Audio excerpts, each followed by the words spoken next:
नमस्कार शेतकरी बंधूंनो, कसे आहात तुम्ही? मजेत ना? आजच्या व्हिडिओमध्ये तुमच्या सर्वांचं स्वागत आहे। आजचा व्हिडिओ खास तुमच्यासाठी।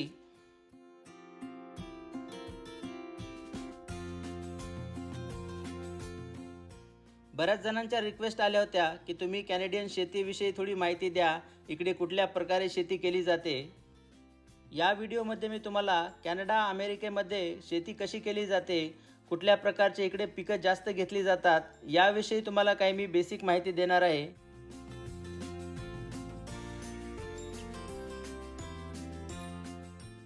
हा व्हिडिओ पूर्ण नक्की पहा, कारण या व्हिडिओमध्ये तुम्हाला अशा काही गोष्टी ऐकायला आणि पाहायला मिळतील ज्या कदाचित तुम्ही या अगोदर कधी पाहिल्या नसतील। कॅनडामध्ये शहरांच्या आजूबाजूला ॲग्रिकल्चर लँड ही खूप जास्त प्रमाणामध्ये असते।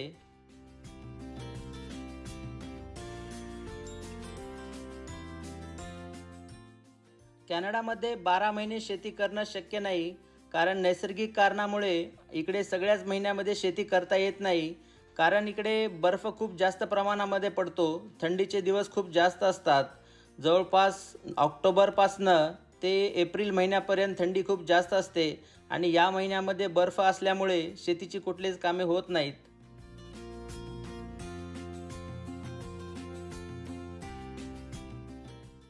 त्यामुळे कॅनडामध्ये शेतीची कामे मे ते ऑगस्ट या महिन्यामध्ये केली जातात।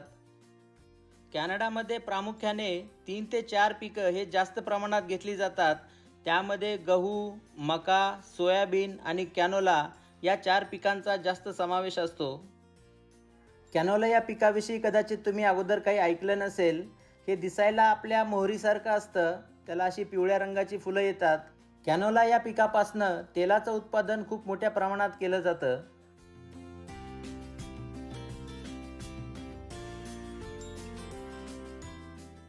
या व्हिडिओमध्ये मी तुम्हाला कॅनडातली गव्हाची शेती दाखवणार आहे। कॅनडामध्ये जून ते ऑगस्ट या महिन्यामध्ये सरासरी तापमान 25 ते 35 डिग्री सेल्सिअस या रेंजमध्ये असतं आणि एवढं तापमान पिकांसाठी योग्य असतं।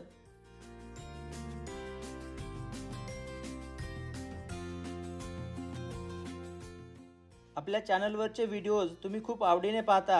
कॅनडाविषयी बऱ्याच गोष्टी तुम्हाला जाणून घ्यायच्या असतात। तुम्ही जे मला कॉमेंट्स करता, जे तुम्ही मला टॉपिक सजेस्ट करता, त्याबद्दल तुमच्या सर्वांचे खूप आभार।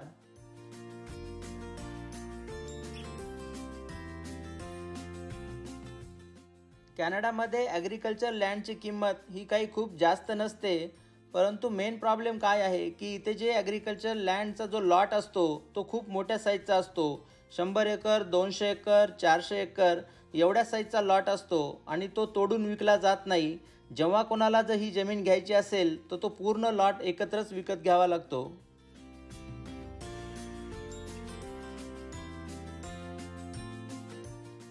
ॲग्रिकल्चर लँडची किंमत ही त्याच्या लोकेशनवरती पण अवलंबून असते। जर एखादी शेती शहरापासून जवळ असेल तर ती महाग असते आणि तीच जर शहरापासून काही किलोमीटर अंतरावरती असेल तर मग ती आपल्याला स्वस्तामध्ये पण मिळते।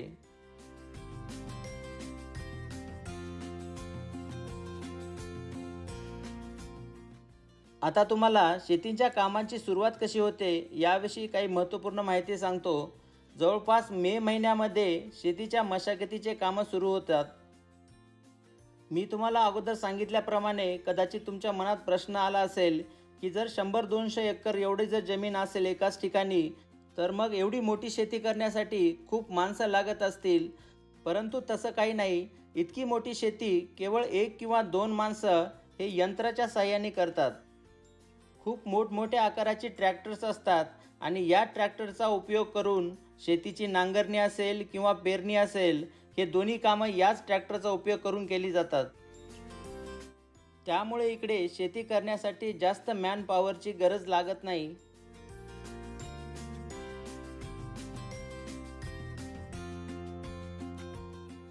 जवळपास मे महिन्याच्या एंडपर्यंत पेरणीची कामे पूर्णपणे होतात।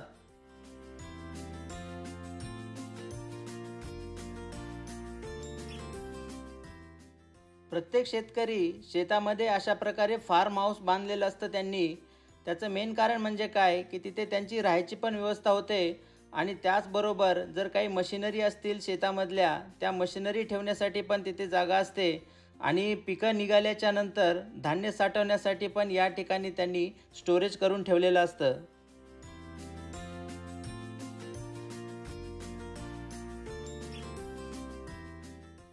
आता सध्या जून महिन्याची सुरुवात झालेली आहे आणि गव्हाची शेती कुठपर्यंत आलेली आहे, गहू किती मोठा झालेला आहे ते तुम्हाला मी आता दाखवतो.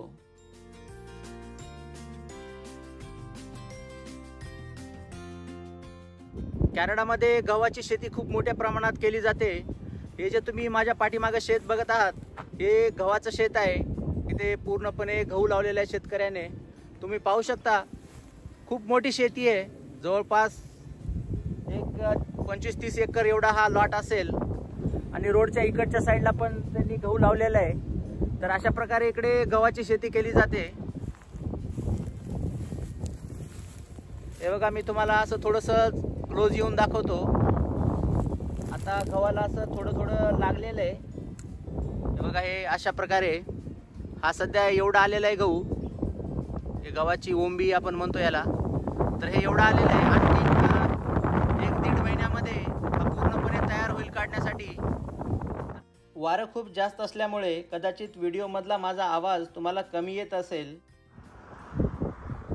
तर हे पूर्ण गव्हाची शेती आहे मित्रांनो. रोडच्या साईडला अशी आहे. तर असे खूप मोठे मोठे शेत असतात इकडे. जनरली इकडे शेतामध्ये असा धुरा वगैरे काही नसतो, कारण एकाच शेतकऱ्याकडे 100 एकर 200 एकर अशी शेती असते.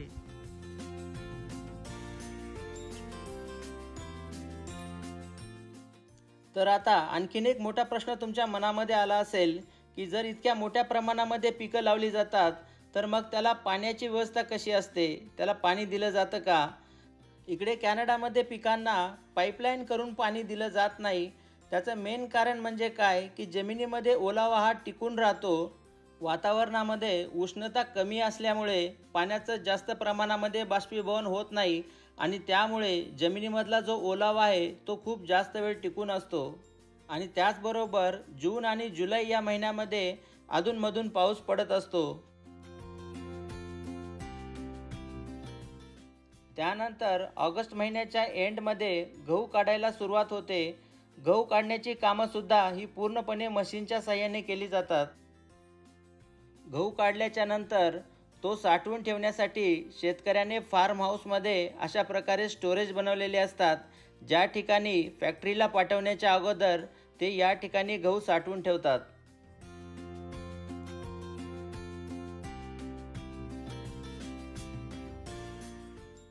गव्हाचा उपयोग कॅनडामध्ये ब्रेड बनवण्यासाठी खूप मोठ्या प्रमाणामध्ये केला जातो. इकडे दैनंदिन जीवनामध्ये लोकांना ब्रेड खायची खूप सवय असते. त्यामुळे मार्केटमध्ये आपल्याला वेगवेगळ्या प्रकारचे ब्रेड दुकानामध्ये दिसतात.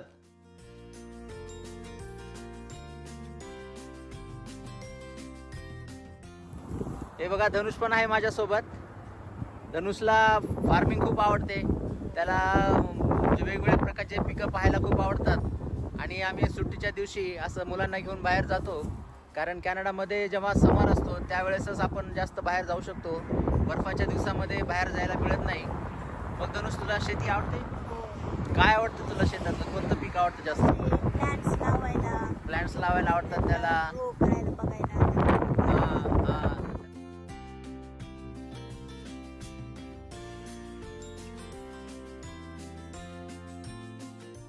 मग कशी वाटली गव्हाची शेती बघून? खूप छान. छान होती. रियांश, आवडला गहू? कसा होता? मग काय आठवण आली का इंडियाची? हो ना. छान आहे गव्हाची शेती. धनुषनी आणि रियांशने असं घेतले. हा, गव्हाची ओंबी काढली. आणखीन म्हणजे ते तयार झालं नाही झालं, आता स्टार्ट झालेले. हा, सुरुवात. आता आणखीन 1-1.5 महिन्यानंतर त्याच्यामध्ये भरेल पूर्ण. आणि सप्टेंबर मध्ये काढून घेतात. हा, सप्टेंबर मध्ये काढून घेतात मशीनच्या साह्याने. तर ही अशा प्रकारे गव्हाची शेती असते इकडे. चला म्हणलं, मुलांना पण थोडीशी माहिती मिळेल म्हणून आम्ही बाहेर आलोत. मला गुदगुल्या करायला असं. ओके, चला मग बॉयज. चला तर शेतकरी मित्रांनो, मग आशा करतो की हा छोटासा व्हिडिओ तुम्हाला आवडला असेल. या व्हिडिओमध्ये मी तुम्हाला जी माहिती दिली कॅनडामध्ये कशा प्रकारे शेती केली जाते कुठल्या प्रकारचे पिकं इकडे जास्त प्रमाणात घेतली जातात याविषयी तुम्हाला मी काही बेसिक माहिती दिली.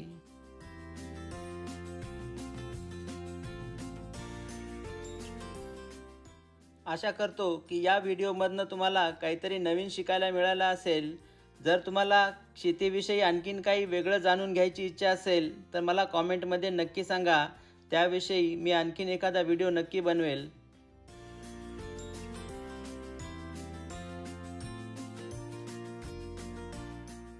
चला तर मग काळजी घ्या, मजेत राहा. शेतीची कामं करताना थोडं काळजीपूर्वक करा.